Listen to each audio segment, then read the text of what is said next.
Hello everyone, MarkyJoe1990 here, and welcome to request number 6 of Request-O-Rama week. This game is called Give Up, and it was given to me by SSZEliteZero.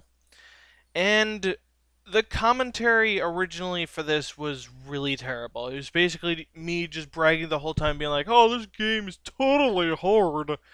Like a conceited douchebag, and it got really repetitive and stuff, so I just decided to do it in post-production. This game, as you can see, is pretty much your typical Way of the Ninja styled platformer. It has a big give up button, which you'll find out what that does at the end of the video, but it's not fun. It's not because it's hard, but because the controls are absolutely atrocious. The double jump responds whenever it pleases, and this makes me basically just give up on, like, I believe stage 39 or something, because when you play a game, it should be fun, and I like hard games. That's why I enjoy stuff like, well, I used to enjoy doing Kaizo Mario level save stateless. I did like 2 of them for YouTube, but when a game starts to become difficult because of factors that are completely out of your hand, that's when I start to have a problem. And I have something I should get out of the way while I'm at it, because I noticed some people are giving me requests that are kind of unreasonable in terms of, like, my time limit. For example, Boomsicle gave me that Ninja Gaiden request, which ended up taking an hour. I wasn't allowed to cut any of it because I had to prove that I didn't complain once. And I had to render that at least 5 times, and after uploading it twice, it didn't work, and the result was it took 2 days for that to come up, and even then the payoff wasn't that good.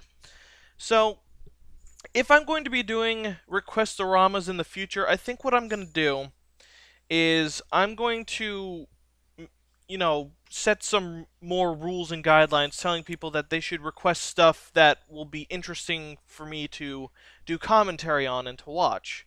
Because I understand a lot of you like that whole, oh, let's watch Mark suffer gig, but I feel that doesn't really work with most games. I feel it works for Rage Fest videos, with the whole Fire Emblem stuff, but I think that's also partly because people have more to work with when it comes to Rage Fest and stuff. When you have a platforming game, the worst you can do is the stuff in I Want to Be the Guy, and since you're dying constantly, it gets really repetitive because it's just you doing the same mistake over and over again until you finally get it right, and I don't feel that that's entertaining. And that's what a lot of this video consisted of. It was just me getting stuck on certain parts because the controls decided they wanted to be a fag, and that was it. At one point, you might have noticed already, I'm not actually watching the video as I do this, but you might have noticed my death rate went up to like 58 at some point after a jump cut. That's because I didn't know how to pause the game, and I was at a part where you have to, like, immediately act at the beginning or else die. And my mom called me for something, and I didn't know how to pause the game, so I just went, fuck it, I'll just respond to her and just cut this out. And yeah, that's not because I suck at the game or anything, though the game, I guess I would technically suck because the controls kept fucking me over. But yeah, that's kind of why that happened. I think that's all I want to say. Thank you for watching, and I guess enjoy the rest of this sped up video.